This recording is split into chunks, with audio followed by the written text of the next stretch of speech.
Hello student, आज आम पढ़ा क्लास 7 प्रथम अध्याय तृतीय पाठ को आम आज पढ़ा जहाँकि भूगोल आम आज पढ़ा।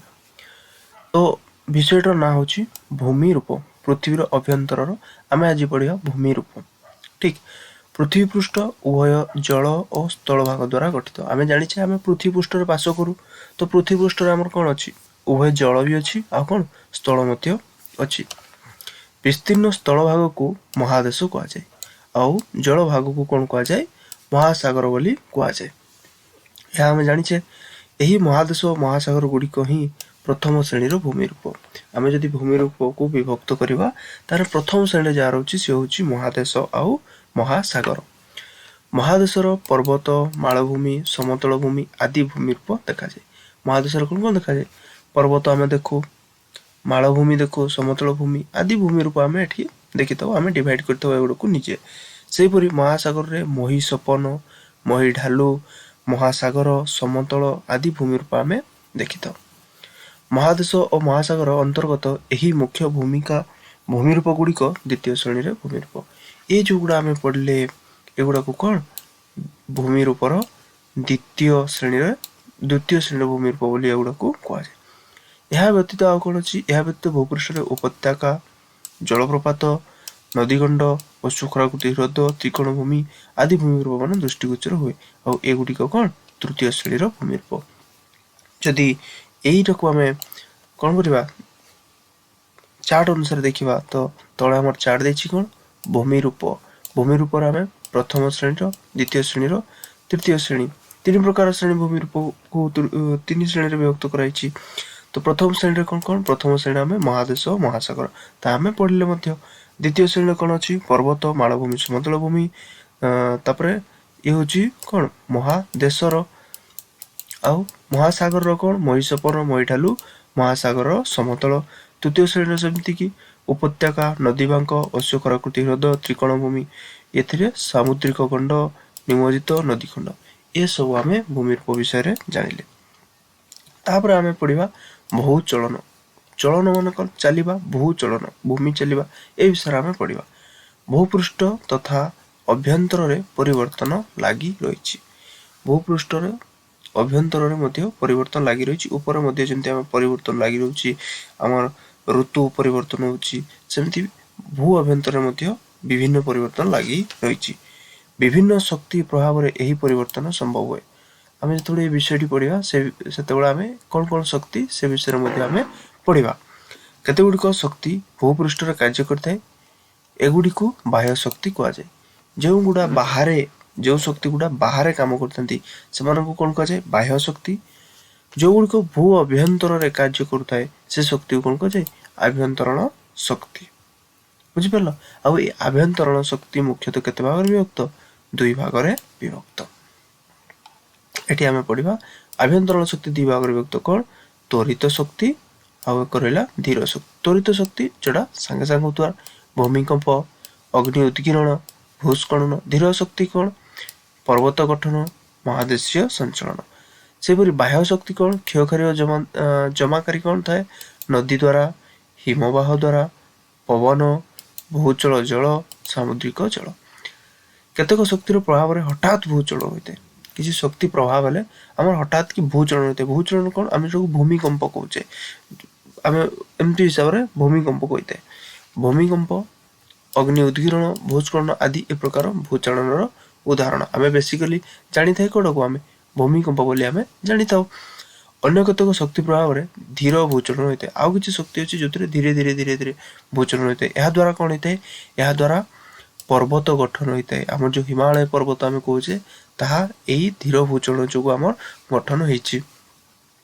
भूपृष्ठ तो भूमि रूप उभय आभ्यंतरण शक्ति और बाह्य शक्तिर मिलित परिणाम।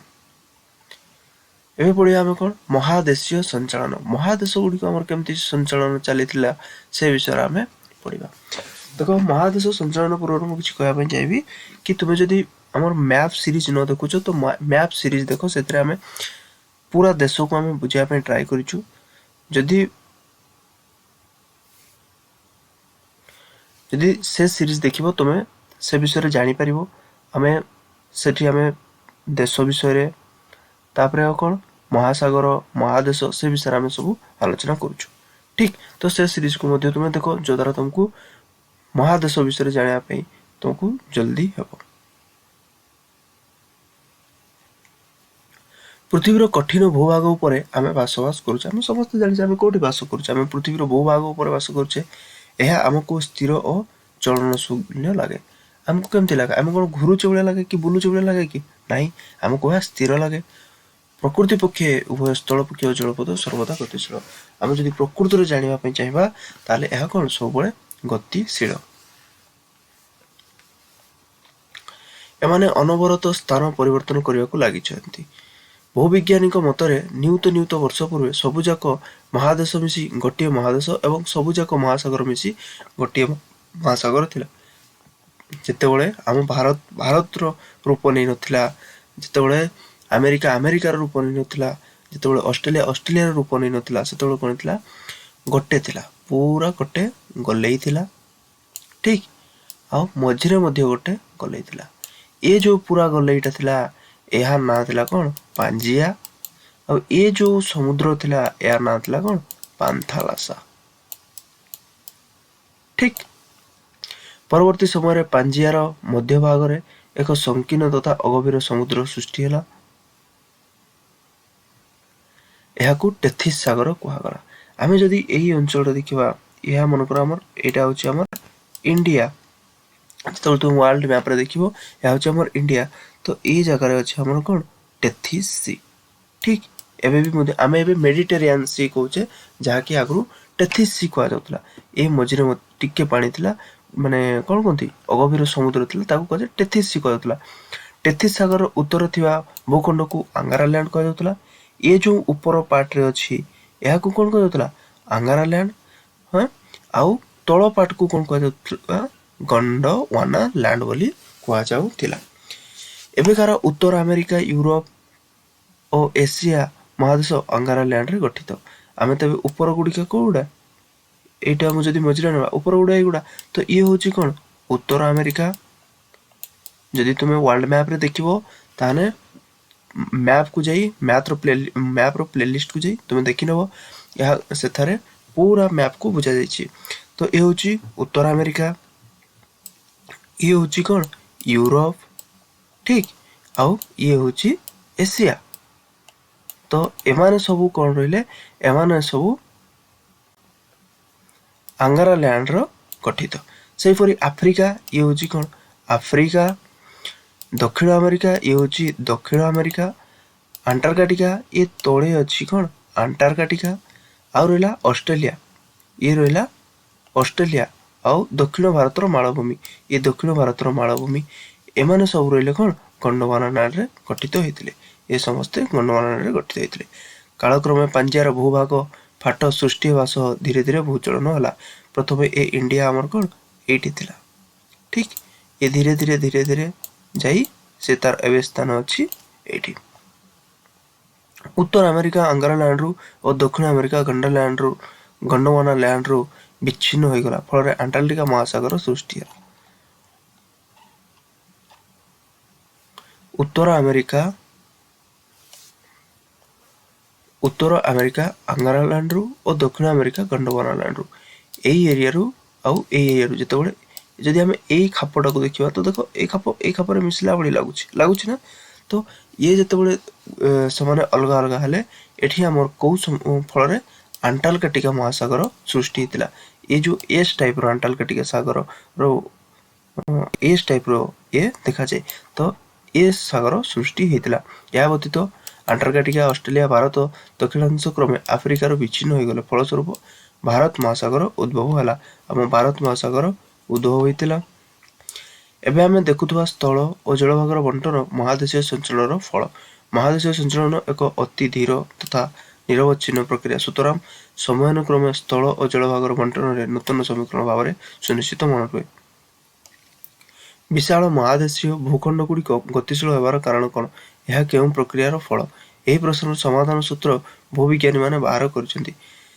सेमानक मतरे असमंडल केतेगुड़िक विशाल पटल बा प्लेट रे विभक्त जो आमे रोचे आमे पृथ्वी रे रोचे एगुड़ा सब गोटे गोटे प्लेट अच्छी एथिरे सब गोटे गोटे कौन प्लेट अच्छी एमती यही पटल गुड़िक गति बेग अति धीर एम सब धीरे बेगर धीरे धीरे धीरे धीरे से चली था एगुड़िक वर्ष को प्राय 5 सेंटीमीटर बा ताठारु कम बेगर गति करती 5 सेंटीमीटर ओनली 1 2 3 4 5 1 ईयर जदि एतिकी से गति करिबा हमको कोन जाना पड़िबो नहीं तो एबे भी आमे जदि हिमालय देखिबा हमर कोन अछि ए होची इंडिया ये जदि हिमालय देखिबा तो एबे भी आमे ए हिमालय रे कोन 5 सेंटीमीटर आमे पोसौची असमंडल निम्न अंशरे अर्धतरल शिला बा माग्मा गतिशील होइथिबारु असमंडल पटल गति संभव होइछि ई भितरे कोन हिची ना हमर माग्मा और शिला अर्धतरल शिला गतिशील होइथिबारु ए सब संभव होइछि एही एहाको प्लेट टेक्टोनिक्स बा पटल परिवर्तन कुआ जाय एहाको कोन कुआ जाय प्लेट टेक्टोनिक्स बा पटल परिवर्तन कुआ जाय भू आभ्यंतर माग्मा चक्राकार रे गति करिथाय यही चक्राकृति समुद्र बुझी परिबो चक्राकृति गतर देखो हम बुझियो जदी एटा गोटे प्लेट ठीक आ गोटे प्लेट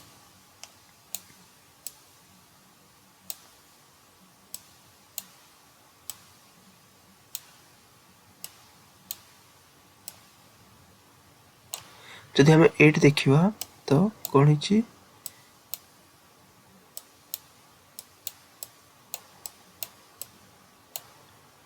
एमती ए माग्मा गुरुते ये माग्मा भी मध्य एमती गुरुते यहाँ को आम कौन कहवा चक्राकार तो माग्मा माग्मा चक्राकार गति घुरी थाए ये तार ए राउंड रे घुरी थाए आ ए तार ए राउंड रे घुरी थाए या को कहे माग्मार चक्राकार गति ओके तो आज आम एतकी पढ़ा काली आम भूमिकंप ठारू पुणी स्टार्ट करवा जदि जहाँ किसी बुझी न आसला तुम कमेंट लिखिपार मुझे ट्राए करी पुणी ना अन्य एक वीडियो तुमको बुझेबी जदि भल लगी वीडियो को लाइक करूँ शेयर करूँ सब्सक्राइब करूँ थैंक यू सो मच।